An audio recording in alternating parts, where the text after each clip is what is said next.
Hello everyone, welcome back to a live stream. A little bit of high stakes Saturday. Let's mute my own stream here. Yep.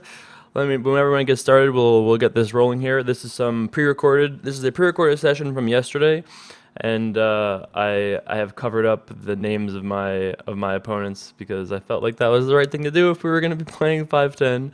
But playing some 510 from yesterday. Let's get all the people in the chat room, get that going, and then we'll get this started. Hope you guys have been enjoying the. All right, here we go. Hope you guys haven't been enjoying the story times, little origin stories I've been doing. Those have been fun. All right, let's get this ready to go. Open up the chat window. Hello. Everyone is here. All right. Still says offline. What is it like? Oh, I have to actually log into Twitch, huh? I guess that would help.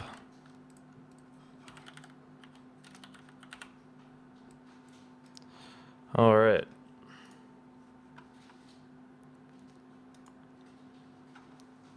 We'll get going here in a second. Just letting people kind of show up a little bit before we get rolling. If you guys can see and hear me, everything good, just let me know. And we'll probably get rolling in a second here.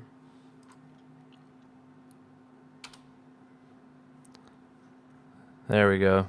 Sweet. All right. And we are playing some Texas Hold'em poker. All right, that has been updated. All right, fantastic. You need to wear that Spanish flag one day. What a what a lucky person you are. Spanish flag one day. I have never been to Spain. I've always wanted to go to like Barcelona, but I've never actually been.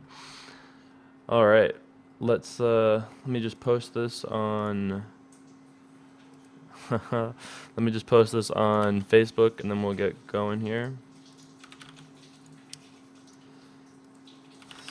Streaming some live commentary on pre-recorded.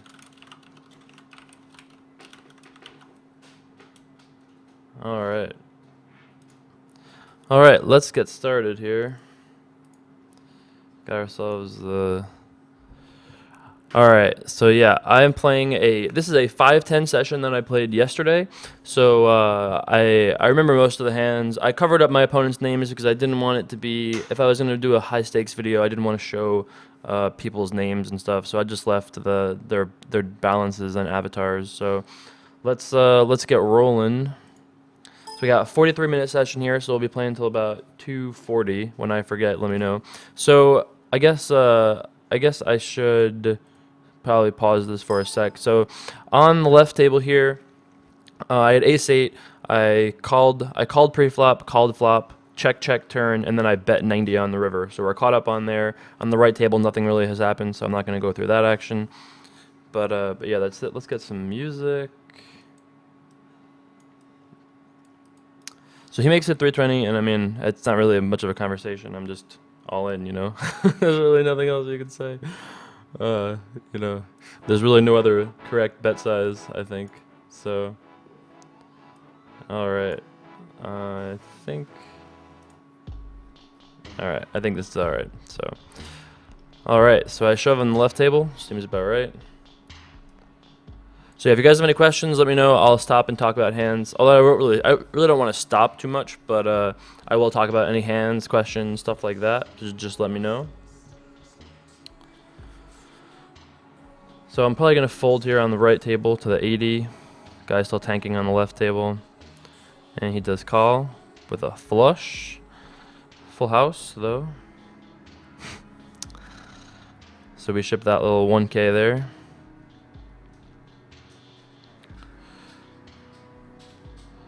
Gonna be folding 3 deuce offsuit in the big blind here. Folding deuce 4 offsuit in the small blind over there. Dislike. What can you dislike? Get out of here. Get out of here. Get out of here with your dislike, Rory McDonald. Folding deuce eight offsuit here in the small blind. Pretty standard.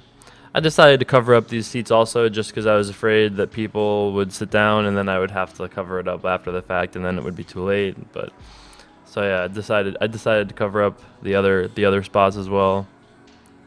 So you can watch my live beauty from yesterday as I decided to do that. I could have even just done it live today, but I didn't quite realize that, or decided not to, I suppose. Gonna c-bet here on the right table. Seems fine. 30 into 45. I have not heard of Longwood High School. I went to Ward Melville in Three Village. Ace is a good turn card for us. Going to be betting here twice. We have a gut shot, and he might fold a hand like an 8, a 7, stuff like that. Don't think he's ever folding a queen or an ace, but I don't think he has to for this to be profitable. Raising it up on the left table here with the queen jack offsuit. Raise it up, dealer. So he does call us twice. Bink! We ripped the old jackaroo on the right there, which is kind of nice. So probably planning on betting like a lot. Like, I like 210. I think 210 is nice. What up?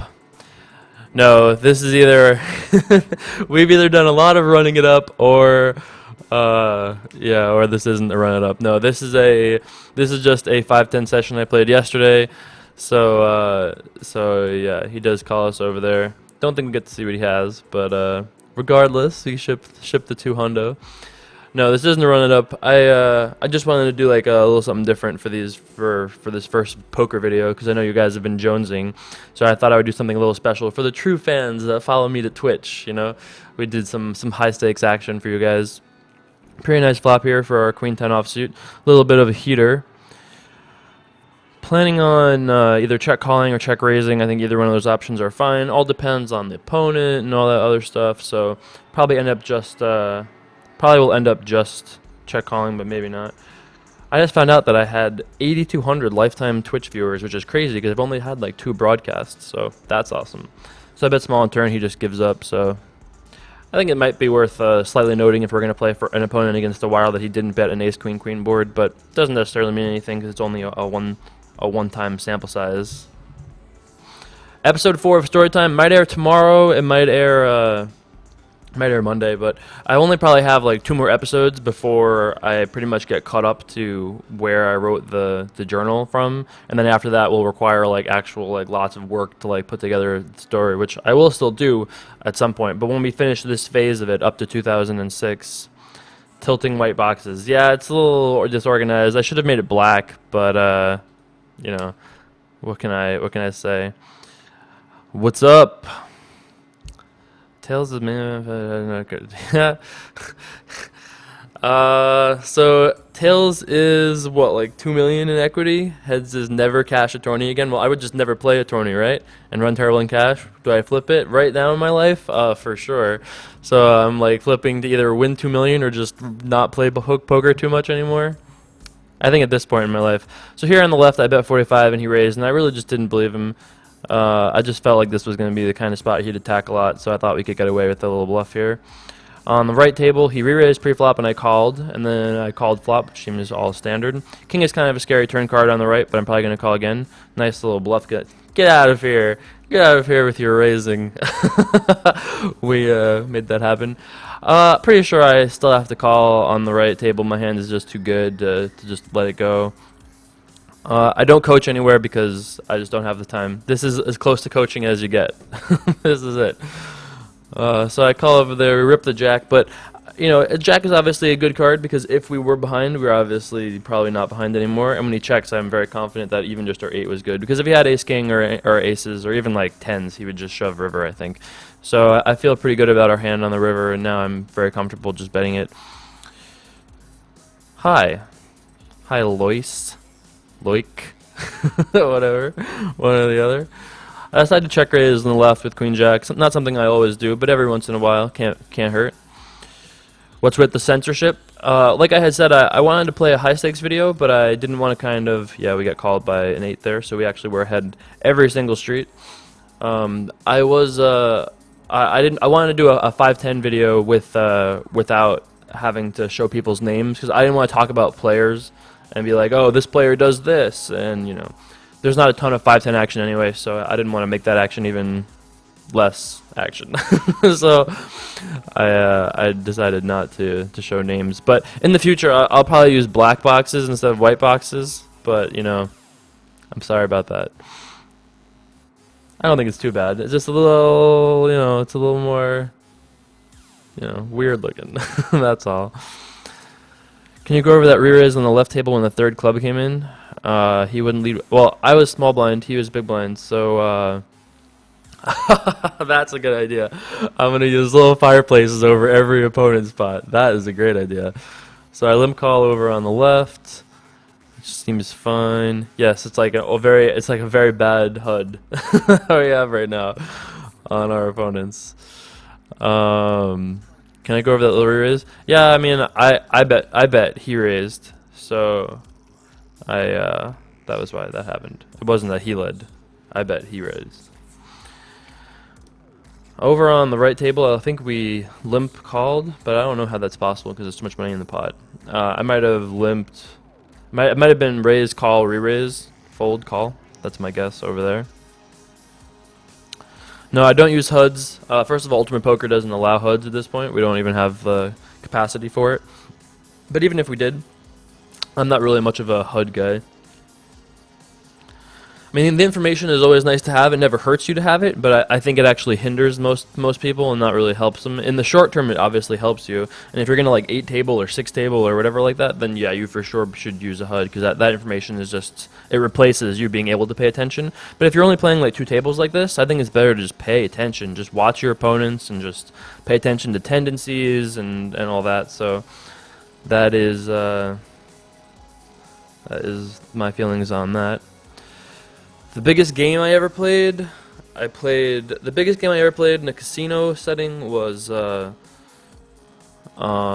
played online 300, 600, I think, a couple times, and then live was 150, 300 in a casino, and then 100, 200, 400, 800, 1600 Pineapple. That's probably the biggest game I ever played. That was not in a casino. I still lost like 150k though, so it's it still counts. Folding 7 deuce offsuit here in the small blind.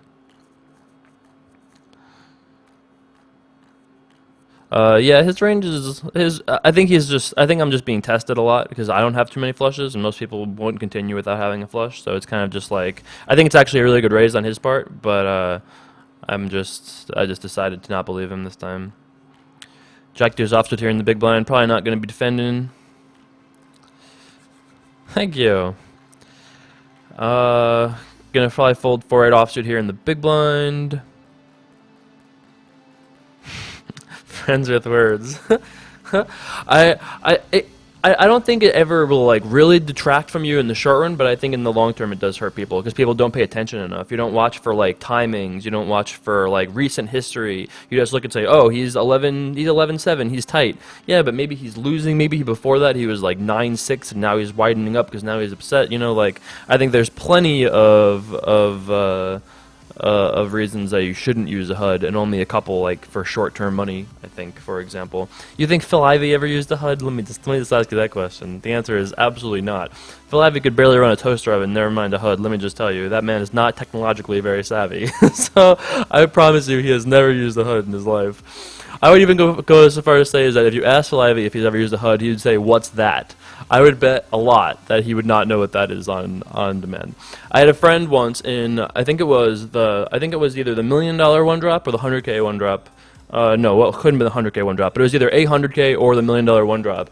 And he asked Phil if Phil would swap, you know, which is a very standard thing to do. If you're not familiar with it, it's like I give you 5% of me or 5% of Phil, and he goes, "Phil, when I swap 5?" And Phil goes, "What's that?" He doesn't even know what swapping is. So I promise you, he doesn't know what a HUD is. You're very welcome. Your name looks a lot like Desperado, but it isn't. Dev Prazad, you know. It looked like Desperado, so we can just go with that if you want. I fired out a little bluff here, but I don't really think this works too often. I actually did at the time and immediately didn't love it. I think this hand's just a little bit too weak. Yeah, right. Phil didn't know about Duhamel winning the main event, so he's not exactly on the times. So, have I been seeing Ivy's vines and Instagram photos lately? No, I have not. I have not been seeing them. I might be, I might be the only person that Phil Ivy. I don't know if I ever unfollowed Phil because obviously if there was a time in Phil Ivy's social media life that it was quite obviously a fraudulent Phil Ivy and not really Phil, but it's cool he's doing real things again. That's awesome. I'm a huge Phil Ivy fan. I mean, who isn't? I mean, he's the absolute sickest of sickest. You're very welcome. Yeah, Twitch is awesome. A lot of I mostly watch League of Legends on Twitch, to be honest. There's not much poker, but that's it. We're establishing the poker beachhead on Twitch, right? That's what we're doing right here today. Gonna re-raise Ace Queen on the right table because there's really no reason not to, especially as deep as we are. Ace King on the left table. I raised pre. He called. I think I just bet flop. He called, and then he just leads out this turn. I think I actually can just fold on this turn here, to be honest with you. I remember distinctly not folding. Just I thought he was too wide, but I really didn't like it, and I think that this is just bad. I probably should have just folded on the left. Play some Minecraft. I leave that to my good friend Husky Mudkips. I leave all that to him there. So we have 4-6 suited on the right table, which does not look too well for us here. But we got a call given the price, in my opinion, and given how deep we are. Ace King I'm probably just going to fold on the left. Not the worst flop for us, though, with 4-6. We do flop a gutter, which is always sweet. Am I going to play too many EPTs this season? I doubt it. I might play a couple, but now that I live in Vegas, it's even farther away than living in New York. When I was in New York, I didn't do that many. Now that I live in the West Coast, now it's even farther. And also, you know, we've got a video life. I'm gonna have a crew. I'm gonna have a crew at some point in the next few weeks, and actually, we're gonna like improve this whole setup here. I've got a bunch of like really sick video ideas and like cool types of things to do with you guys for the next few weeks. So that's gonna take most of my dedication and focus. And I'm not so sure about EPTs and whatnot, but maybe a couple. I've always wanted to do Barcelona. So 5 on the river here. I think I should just give up. Like, you know, I think we took our one-shot stab, and then I just think he has like Ace King too much and is just not folding because every single draw missed. I mean, if the river, I'm gonna bluff a lot of river cards, but I just don't think this is a very good one. Do I actually bet here? Yeah, I give up.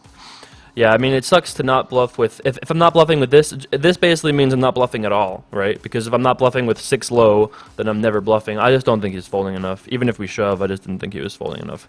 I don't know why I check here on the left table, and that should also be a bet. This is not the best decision to check here, because we have the best hand so often when it checks through on the flop. So...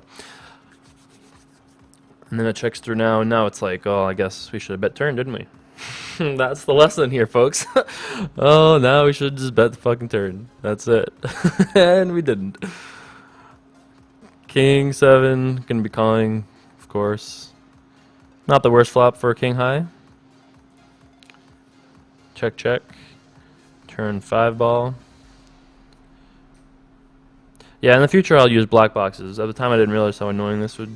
I mean, it looks fine, I guess, but the game when I started was 6-handed, or 5-handed at least, at one of these tables.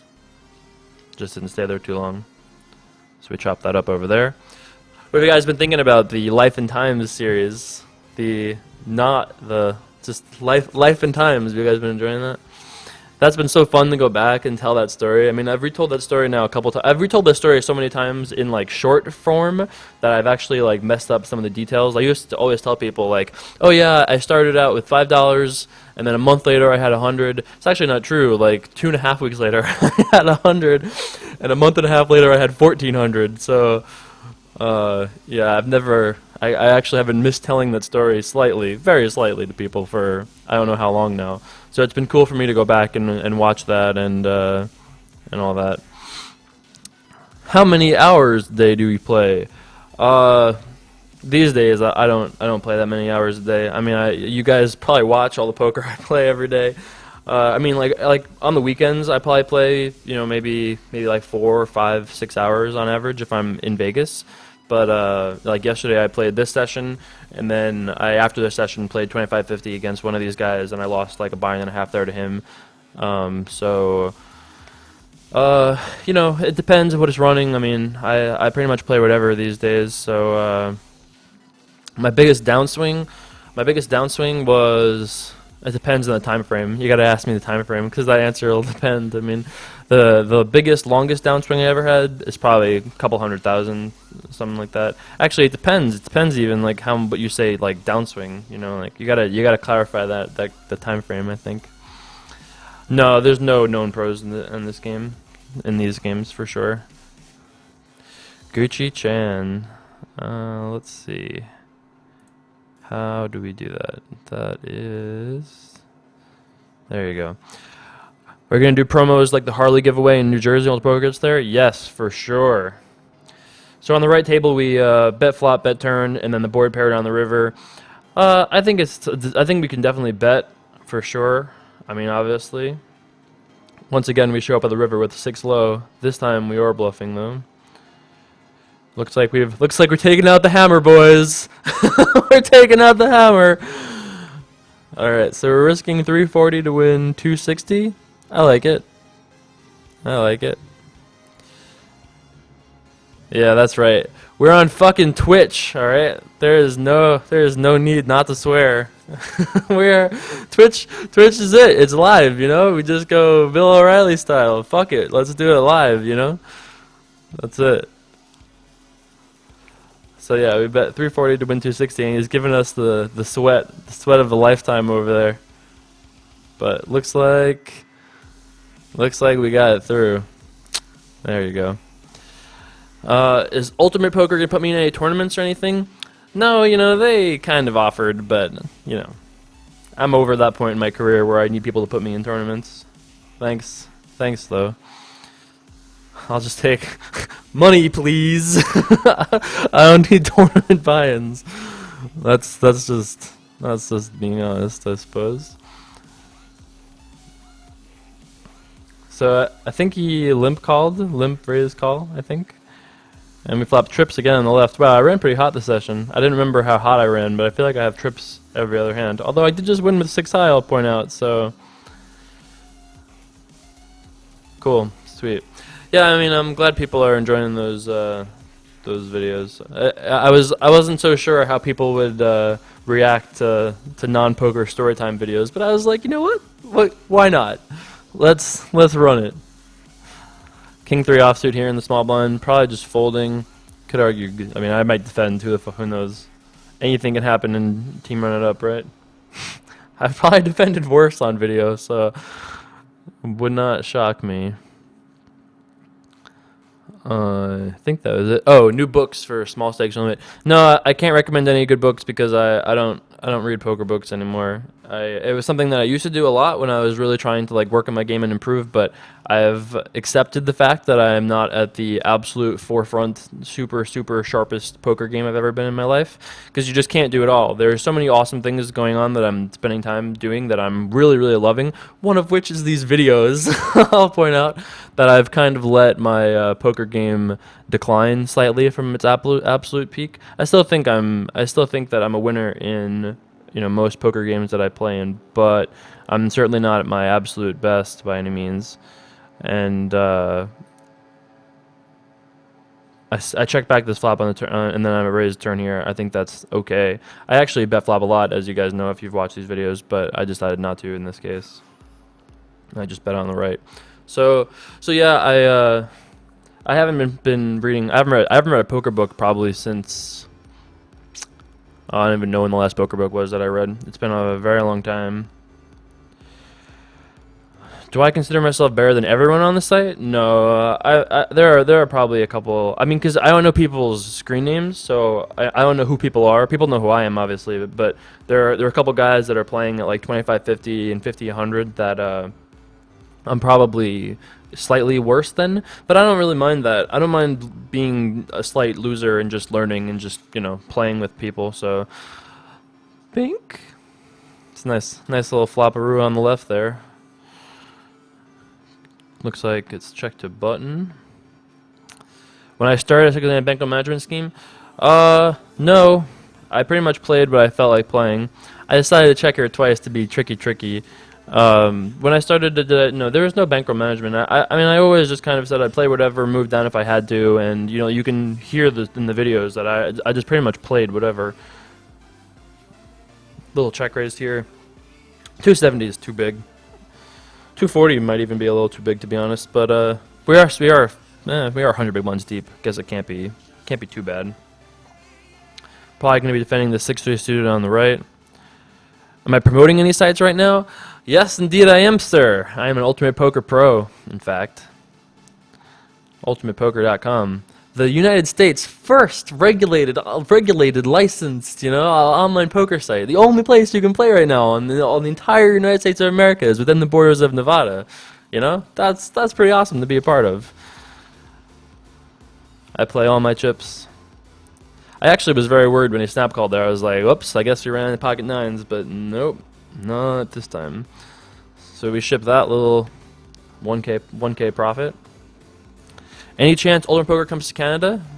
Anything is possible. There's always a chance. There's always a chance. Any idea how the Ultimate Poker execs feel about online in New Jersey? I've got an idea. I've got an idea. Is it likely?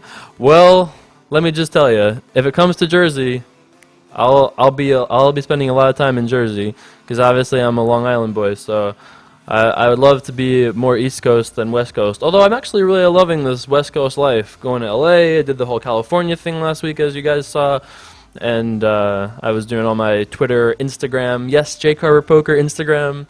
I've been actually really loving it out here. Every day in Vegas is so awesome. There's always something going on right now that's like so sweet. That's like, oh, there's like 40 cool things happening right now. Let's go do that.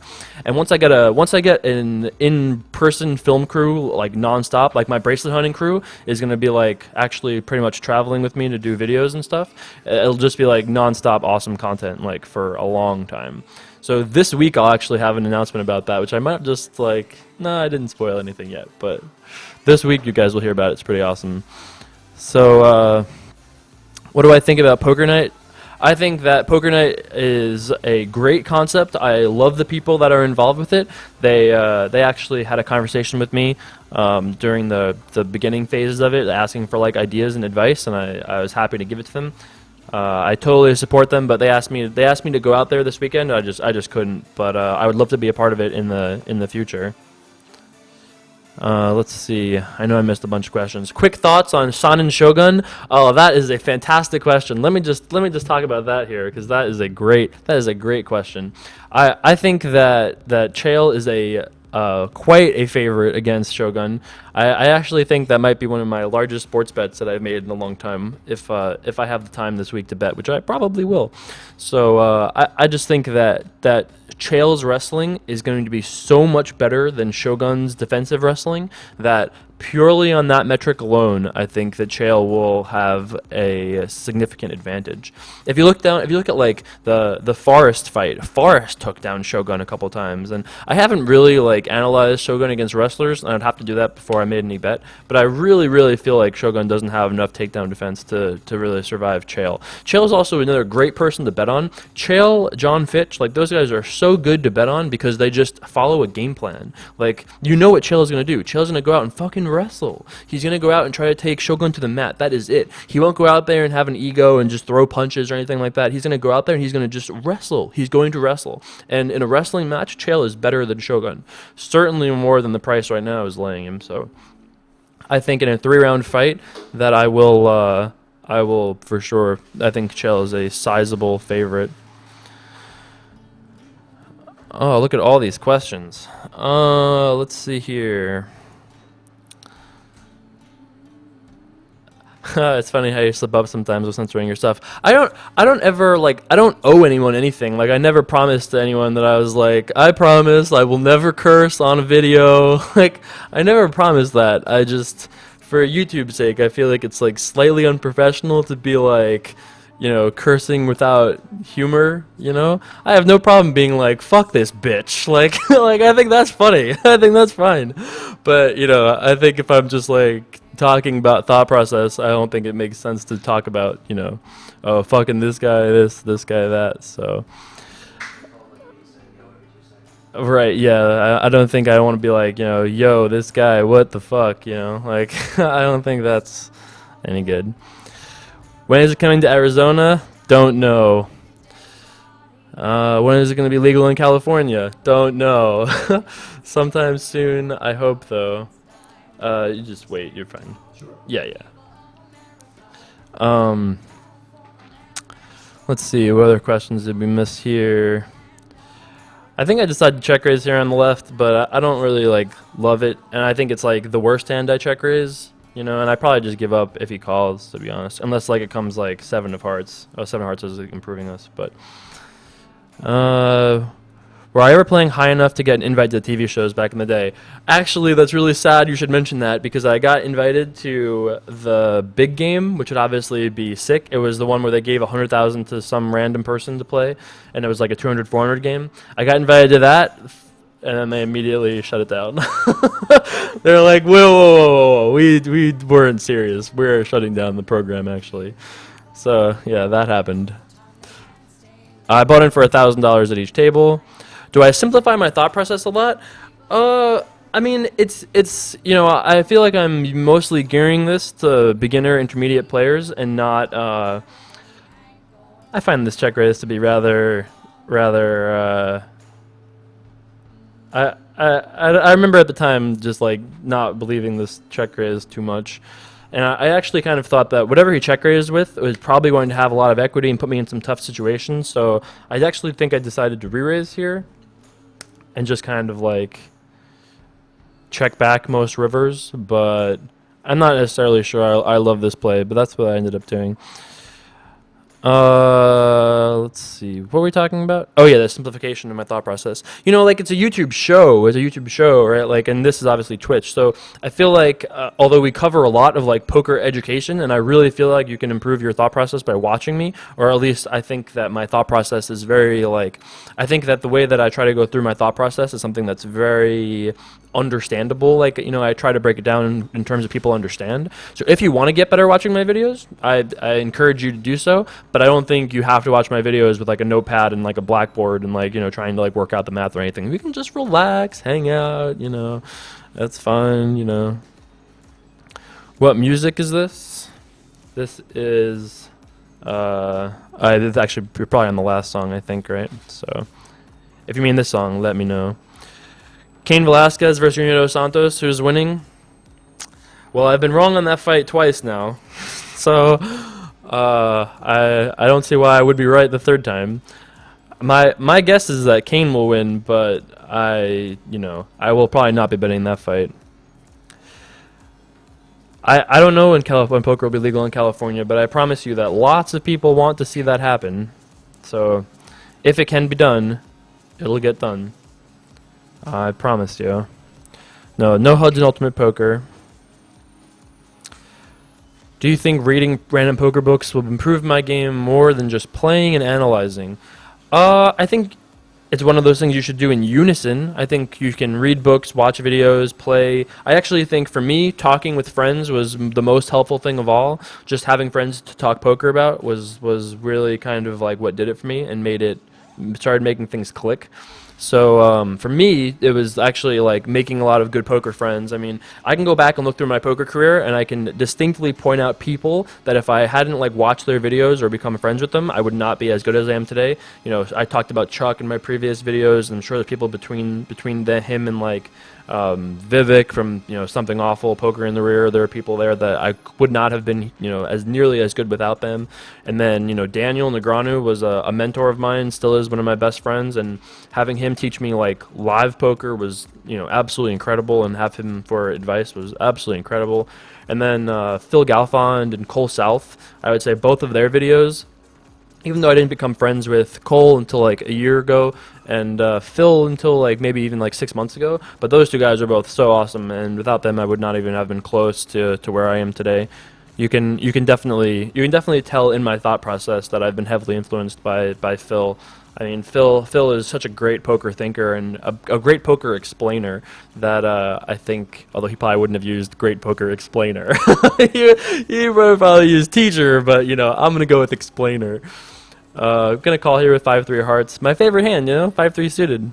How do you fold? That is why you don't fold the 5-3 hearts. I decided to call here with Queen Jack, but I actually think I probably could have not called there. But I felt like he had too many other hands that I beat. Now they're river to queen. I'm not happy about it, but I'm probably check calling any bet. I mean, we have top pair and heads up, so. Jason, are you planning to play the W Coupe series coming in September? I don't know. Hello, Ben Yu. I don't know. I modded you already. Relax. Gucci Chan. Is this live? No, this is not live. This is pre-recorded. I mean, against an overbet here, I'm really not happy about it, but I don't think you can fold. I mean, our hand is just too good. I think he beats us a lot with like Jack 9 or an 8, but I think our hand is too good. Also, we've had a dynamic. It's been weird. I've been overbetting. He's been overbetting, so I think it's all right. Not a thing I'm like thrilled about, but I think it's all right. Gonna bet here twice on the right with 5-3 offsuit or 5-3 suited. Maybe once in a while he folds a hand better than mine, although I don't think so. Could also argue checking back. If this was a tournament and we were shallower, maybe I would just check back. But I think betting is cool. No, this is the real Ben Yu. This is the real true fan Ben Yu. Spastic Miss, you're an amazing League of Legends player. Yep. Yeah, that is it. All right, let's see some of these questions here. What was the first item I purchased when I won a big tournament? I don't think I actually ever went out and bought something ridiculous when I first won a big tournament. The first thing I ever spent money on from poker was a like 52-inch ridiculous TV, and I lived in like the small bedroom at my parents' house, and I remember having this like ridiculous television on the wall that was like way too big for the space that I would never need, but because like my passions at the time were like poker, video games, and TV, that I was like a TV made sense. A TV made sense. So that was the first thing that I bought. So. Let's see, what other questions do we have here? Very passive in the small blind. I mix it up, but I do call a lot in the small blind, that's for sure, but I definitely mix it up. My opinion on Negreanu calling out Dwan for not being that elite of a player? Well, Tom is very, very, very good. Probably one of the smartest people that I've ever encountered. I think he's very, very good in a lot of different things, but I don't think he's as good as, like, Sauce or Jungleman. Does that make him bad? Of course not. But it doesn't make him, like... If you define elite, by the way, check out that 2 streets of value and then just check the back. Put 0 in the pot behind, except pre-flop. I think Tom is really, really very good. Like, of course, he's really good at a lot of things. He's good at live poker. He's good at, he's a super good player, obviously. But I don't necessarily think he's necessarily as good as, like, Sauce, Jungleman, even, like, Galfond, maybe. But I don't really know because I'm not as good as those guys, so I don't feel like it's my spot to really be able to tell you who is the best of all of them. He's obviously super sick, so... Watching the live stream, looking good. What would you do if you were a small no-limit player to build your skills going up in levels? Play a lot, make some good friends, and never stop talking poker. Find someone that you really trust and become besties. That's my advice to you. Find someone that you can just like talk really open with and just like, I would say that is the way to go.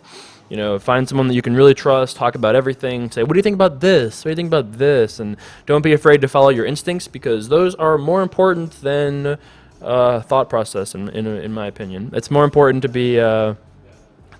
be sharp with instincts and you just get a feel for spots. And you're like, I don't think this guy has much. Like for me, as a field player, at least, that was more important than anything I could ever do with like math. Math is a good foundation to a certain point, but then you got to build off that somehow. And for me, it was just like making good friends that were able to like kind of like help hone my instincts a little bit. Like I remember the very first time that I ever told Dale Negreanu a hand history. And up till then in my life, I was probably like 20 or 21 at the time. I was probably like 20 the first time I ever told Daniel a hand. And up till then in my life, it was always like, all right, so I raised from under the gun, big blind called, flop came queen jack 9, he checked, I bet, he called, term is this, he bet this much, and then I did this. No. I remember telling Daniel this hand, and I was like, so I raised under the gun and big blind called, and he goes, whoa, what did the big blind look like? And I was like, what did he look like? I don't fucking know. Well, what does that even mean? And he's like, well, what did his eyes look like? What did his hands look like? What did his neck look like? What was he old? Was he young? Was he fat? Did he have a beard? Was he on his phone? And I was just like, I have no idea. I had no idea. And having someone like that just like teach me those things was so strong for my early poker career. What's with all the white boxes? Well, because I didn't want to play a high-stakes session and be like, so I'm playing X opponent here, and X opponent doesn't call enough in the big blind. And because I'm playing kind of high-stakes, I thought that it would be better to just blind everyone, like cover everybody up so that, there was no I wouldn't be giving reads away on people. Have a reason for everything you do in poker. Yeah, that is it. Yeah. Sorry, oops. I bet twice here with kings. I'm probably going to just check back on this river, though. This river is... Oh, I remember this hand on the left. I probably should have just check raised this turn here, but I ended up deciding I could check call and it would be close given the price we're getting. But I probably should have just done something different here. So, yeah, Rory McDonald knows. Can't let go of the queen 4 on this board. That's it. That is it. That's why Rory McDonald is the best. He knows. Now a river a pair, which I'm super excited about. All right, let's see. Let us see some of these questions. We lose to queen 7 there, which I kind of deserve it. So, yes, you did catch me live. A video of me winning a W Coop event. Well, there's a video of me winning a Scoop event on Poker VT. I think we're almost wrapping this up here. I think I probably only have like 5-ish minutes left, and then I think this video wraps. All right, I think that is Jason. Jason, you had the big bankroll from the starting your career. You grinded up. I grinded it up. In fact, you can learn the story of how I started in poker on YouTube.com/jcarverpoker. Life and Times of J Carver. There are 3 parts. It's 50 minutes. A little story time. There's a fireplace. Oh, hello, Skyjo, the return. I met Negreanu because I was an annoying little brat, and I sat next to him in the World Series of Poker Europe, and he was sitting next to me, headphones on, doing his thing, not wanting to talk, and I wouldn't let that opportunity go. So I just nudged him and was like, hey, let's... I knew he was starting a training site, and I had done videos for a private training site called the Spicebox for Something Awful before. So I knew he was starting a training site, and I just kind of wanted to be a part of it. So I was talking to him about it. I kind of offered I would help him with it, and he was like, yeah, okay, sure, message this guy. And I was like, all right, sweet. So I messaged that guy, and actually turned out to be one of my best friends eventually. So I messaged them, got in touch with his guy, and when next time I was in Vegas, I did some videos with Daniel and went to dinner with him that night, and we've been friends ever since, actually. How can we find that? I think I just told you. YouTube.com/jcarverpoker. Can't miss it. Thanks, man. I really appreciate that, Reef Masters. I really appreciate that. It's so awesome having you guys watch these videos and enjoy them, because if you guys didn't enjoy them, I'd probably not make them. So it's a nice little combination. I love making them, you guys love watching them, everybody's happy. We all win. It's great. Worst name ever. Get out of here, Rory McDonald. Get out of here. Did I see the Jones-Gustafsson stare-off? No, I didn't really watch too much of that. I watched some of Dana's interviews, but I didn't really watch a ton of the press from that. But why? Was it particularly awesome, the Jones-Gustafsson stare-off? I think I actually should overbet this too, to be honest. I should bet like 410 here or something, but I don't think I'd do that. What's my favorite poker variant? My favorite poker variant is probably like high stakes cash, no limit, although I'll play anything. I mean, I've been around a lot of high stakes open face, but I haven't actually played too much of it. I was around for some of those insane games in January, that Barry Greenstein was talking about. If you had ever heard about that, that there were super high stakes open face games that I was around for, but no, I didn't actually end up playing in those. Did I watch the Dragon and Mr. Wonderful fight? I didn't actually. I was busy that night and never got back around to watching it. But you know, I should have bet on Phil because I thought Leoto's style is so bad from a sports betting point of view because he doesn't do enough in terms of like aggression and he just doesn't do enough to win on scorecards enough, whereas wrestlers always do. So as a 3-1 dog, Phil Davis was probably a correct bet. When I saw that later, I was like, holy wow, like, so yeah. I'd like to do these Twitch things once a week and like set them for a day. Like I actually think Saturday is awesome, and I don't know how many viewers I have because it doesn't say on my thing because of well, I'm not really sure why. But if you guys enjoy them, I'll probably do 1 or 2 of them a week for sure because I enjoy doing them. I just have to pre-record them, I think, to get around Twitch's live streaming of poker hatred. I think as long as I live stream them, as long as I delay them. So yeah, 121 is awesome. I didn't with no announcement, so that's pretty sweet. How high was this open face game? It was insane. It was insane. I don't even want to say because I don't remember exactly what the stakes were, but it was almost for sure the biggest open face game in the world at the time. There you go. Thanks for I have 100,000 viewers. Thank you. Stare Down was that good, huh? Have I ever met Victor Blum? Yes, I have, and in fact, I told the story already about Victor Blum in an earlier video. Probably one of my favorite Isildur stories ever. So you should go check that out if you haven't seen it. 10K a point? No, it was bigger than 10K a point, which is insane. But I believe it was bigger than 10K a point. And my memory is just not 100% on what the stake was. I would actually probably tell you, but I don't want to misquote it and say like it was 24K a point and it was actually like only 12K a point or whatever it was. So I don't want to misquote it, but I remember it was absolutely enormous and the biggest game I had ever heard of. Yes, Mystery Thin remembers. He's got it. Do I game? Oh yeah. I haven't in a while though because I've been so busy and I was in California for a week, so I didn't really do much of anything besides make some videos and do a lot of work.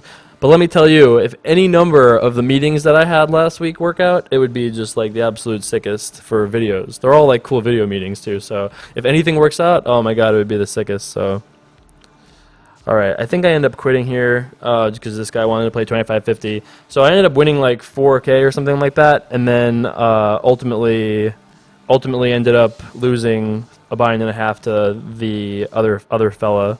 So yeah, that even though I won at this game, I still ended up losing yesterday because that Legionnaire fella ended up taking another bind and a half off me. So I'll answer some questions and then I'll probably wrap this video up in a little bit. Wasn't it like 30K a point? I don't remember. I know they spiked it up at the end there. It was like super high. Is this the open face game that Duran Gus Hansen's may have been for? No, but I can gossip about that because I actually don't know what that game was. So because I wasn't actually there. The one in the summer was unbelievable. People were skipping main event to play in these cash games. So yeah, that I did hear about but didn't actually see, so I can gossip about it, which is pretty awesome. Oh, fucking Rory McDonald, dude. What can I tell you? You give the guy an inch, he's just running the show over here. All right, let's see. Did I miss any other questions? In San Francisco, no. I only pretty much did that, and then I drove back to LA, and then I was in LA for like 3 or 4 days. How do I deal with stress, lost confidence when I'm playing, or do I not just tilt? I actually think I've been lifetime very good with not tilting in situations. I've always been very good at like winning and losing, just because like I've never tilted too much one way or the other. I mean, I guess it's some combination of having played so big, so high, so early in my life. You know, I was playing like 200, 400 when I was 19. Like, you know, not that I stayed there for very long, but I took a shot at it, you know what I mean? So I was always very accustomed to losing lots of like, you know, big amounts. So losing like 5K in a night never really hurt me because I was, you know, I had lost 25K in a night before I was 19 or whatever it was. So we'll get to that part in the story time, I think. I mean, we probably will have like 2 or 3 more 15-minute episodes on average, and then I'll probably wrap that series for now, and we'll head back to it in a while from now. What stakes do I regular at? At this point in my life, I pretty much play what runs. I mean, I don't usually play lower than 510 if I'm going to just play for fun. I usually will play like 10, 20, 25, 50. I'll play higher live, of course, whatever. Have I ever taken any ownership in businesses? Unfortunately, yes. I've lost quite a bit of money in business investment in my life, unfortunately.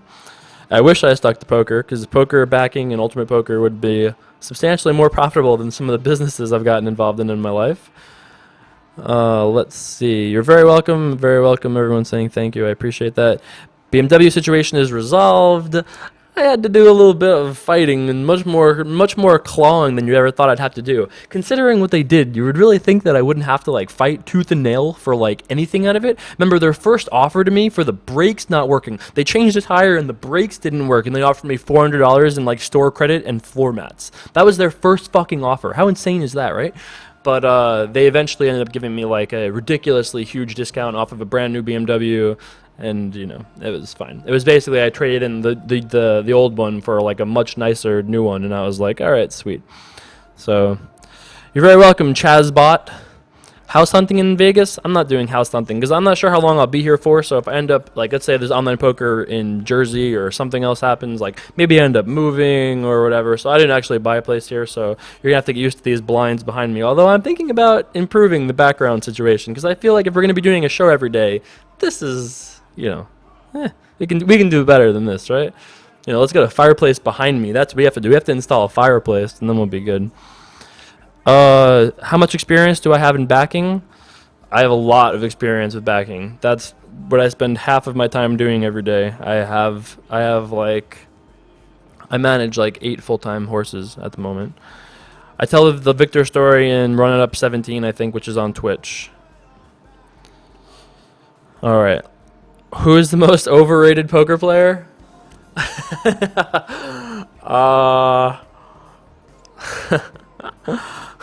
I just say Dan O'Brien and just be done with it? I mean, there's certainly people I feel is overrated, but I'm not like the shit talking type. I mean, I don't think that's really the right thing to do. I mean, people. Here's actually how I feel about people rating anyone in poker. I feel like if I play someone heads up right now, the typical online player, if I play someone heads up as an online player and that person doesn't play well, I go, oh my god, that person sucks. Oh my god, fucking this person, he's the worst. And I think people do that too often because people too often match up their like A or B game against somebody else's C game and just makes determinations. Especially because like imagine that. There are players like, I'll even use someone like Lane Flack, who plays pretty well when he's like sober and trying, and then plays somewhat poorly when he's drinking and like wild. Especially like I played with him a couple times when he's been like really wild. And to compare me as a poker player against Lane as a poker player while he's like have been drinking and everything is just unfair and not accurate, and he's actually fairly good when he's on his game. So I think people too often match themselves up against people in a session and not against them like lifetime or whatever. So I think that's just a true thing generally. So there's not too many people that I've played with enough to both be able to accurately rate them and then say they're overrated. So that is that. How do backing investments go bad? Well, I mean, backing investments can go badly by people not paying you back, people just screwing you and not like, playing the actual event that you're buying them in. They can just overrate their skill. They can get distracted and just punt. I've had some pretty terrible backing stories in the past with people that you're like expecting to put their A game in and to like play their best and whatever, and you find out that they're actually like doing other things. They're on their phone, they're on their iPad, they're watching movies and not actually playing. Like very annoying things. Like if you wouldn't treat the money that I'm investing in you like it's like your own money, then I want nothing to do with you, honestly. Like I mean, it's got to be, especially these days in poker where backing deals are pretty rare, for people that have deals to be at all like nonchalant about the money is just unacceptable at this point. But that's neither here nor there. Sorry. I am the talking type, but I'm not really the shit talking type. You know, not about poker players at least. Thank you, Brand New. Are you a big fan of the band Brand New, or are you just off the shelf? You're just brand new. Huh? How regularly do they go bad?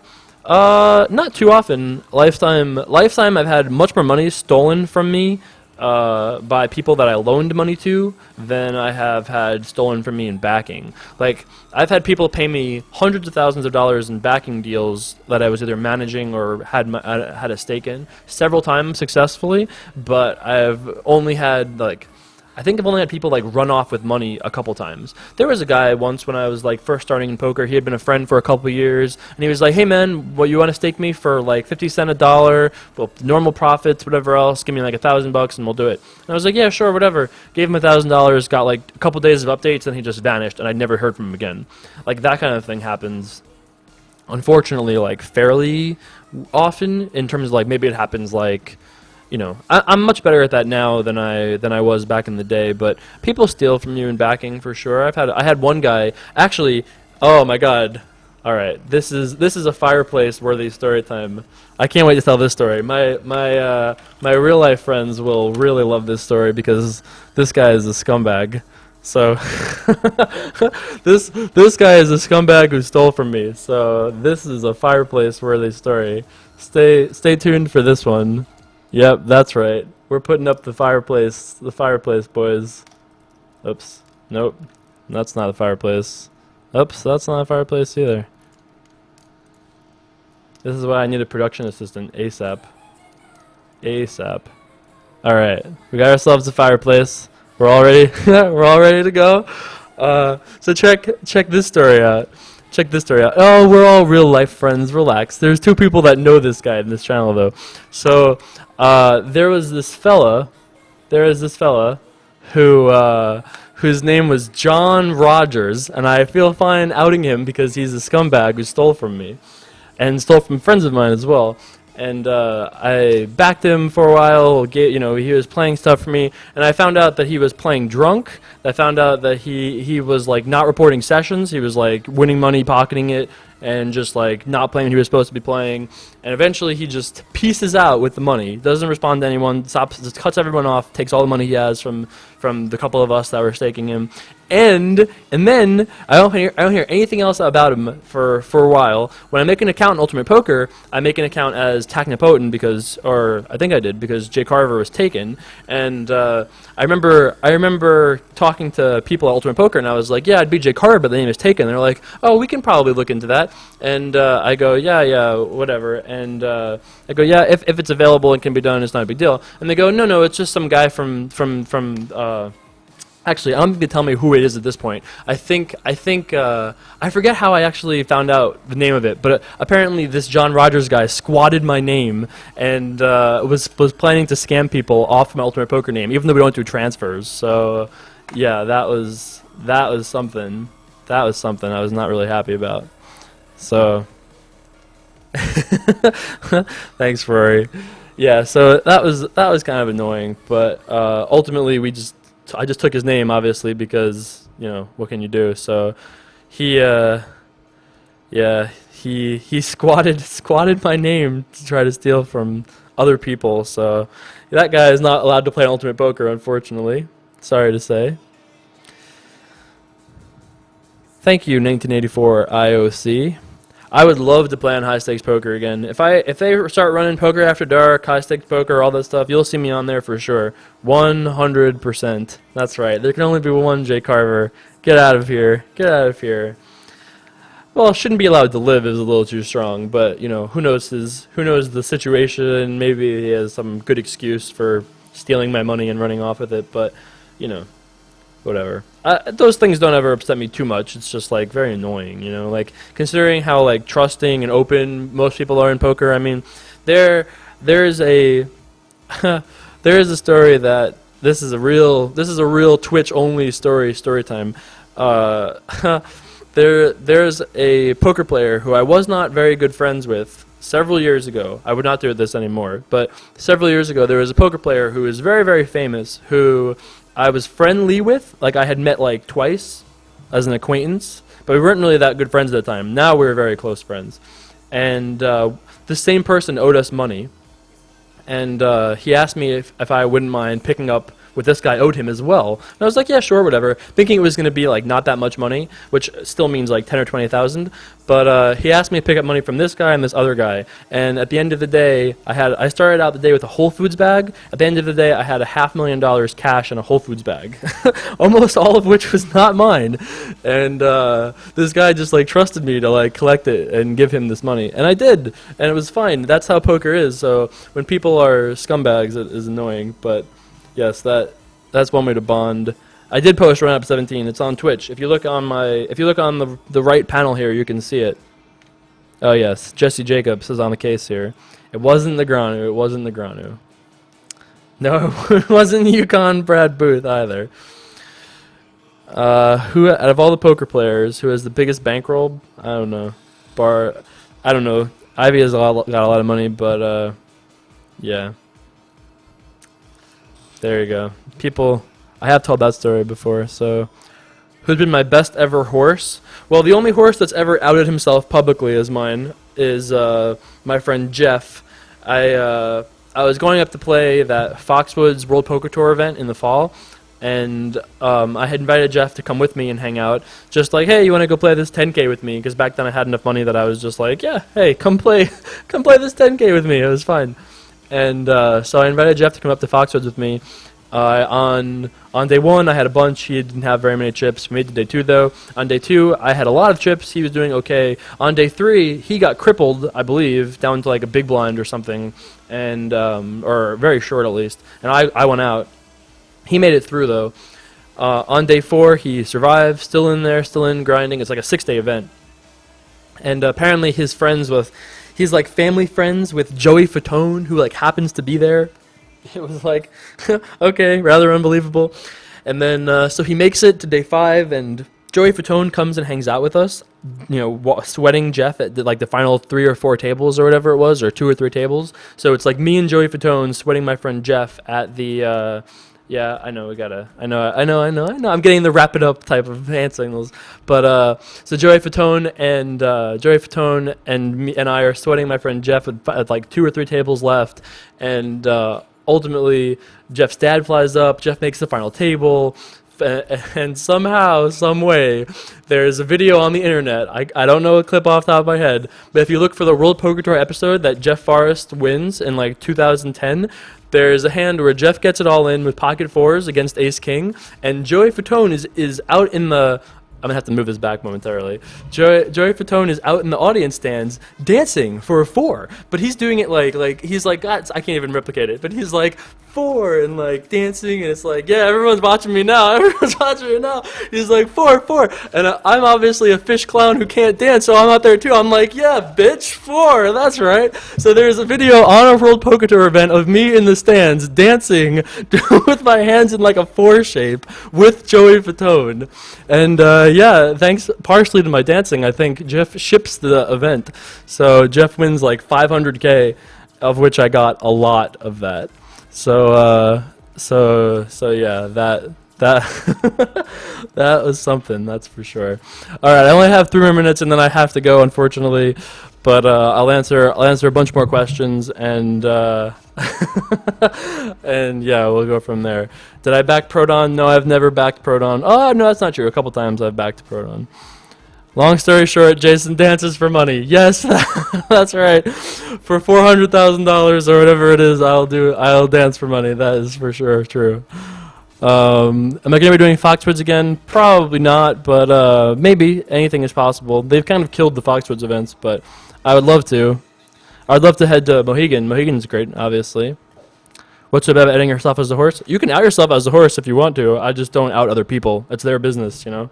I do a lot of backing, but I would not say, oh, I back Phil Ivey, you know. Phil Ivey's busto and needs me to back him. I would never say that. So, thanks, Rory. My favorite online player? It's probably Isildur. Could be Philbort. Big fan of Philbort, like I've said before. I played the Parks 3500 last year. That was great, the World Poker Tour event. Thank you, Dev Pra. I appreciate that. That is true. Let's see. Are there any other questions I missed? Yep, me too. I got into poker when something awful when poker was good to go. Do I plan on having kids? Yes, maybe eventually. Okay, yep. How often has my boyfriend had to hear these stories? He says a lot. He says a lot. I repeat some of the stories, but this is, still pretty fresh, I think. Do I like coming to Europe? Nope. I love Europeans, but getting to Europe is a very tough endeavor for me. So, I'm not a big fan of the flight, to be honest with you. So, is my boyfriend Tom Dwan? No, he's not Tom Dwan. All right, how do I usually go about tipping dealers? All right, that will probably be the last question because we're getting to dealer tip questions. I think my time here is just about up. You tip of $1 after you win a hand cash tournaments. They usually take 3%, and you don't need to give them more than that usually. All right, I think that is just about it. If I had to live in another country, I really like Melbourne. Melbourne was awesome. I could live in Australia. Australia's pretty sweet. But honestly, it feels like I'm in another country now living in Las Vegas, so it's about as different from New York as you can get. Anyway, am I going to play in the Red Rock tournament? Yes, I will be at Red Rock for that 1K in like September 6th or whatever it is, so I will be there. So I will play with the ranked 5 teams eventually, yes. I hope you guys enjoyed this video. I enjoyed this video. So we got some high stakes, played some 510, did some fan interaction. I'll probably do this like once a week. I actually think Saturday might be great for it. I mean, it was awesome having you guys interact like this. So I really hope you guys enjoyed. If you have any more questions, fire away on Facebook, J Carver Poker. I think actually everywhere is J Carver Poker. Jason Somerville on Twitter. I might do another one of these since you guys enjoyed them too much. So maybe tomorrow, actually, I'll do another one of these again. Maybe I'll do a run it up. Oh, everyone's saying no. I have to go. They're people. They need me. No, I'm getting told I have to go. I'm sorry. All right. I'll see you guys soon. Thanks so much. Be back tomorrow with more. Probably story time, but hey, who knows? Anything can happen here in Run It Up, Jake Arverland. All right. I'll see you guys soon. Thanks so much for watching. I really appreciate it. Peace.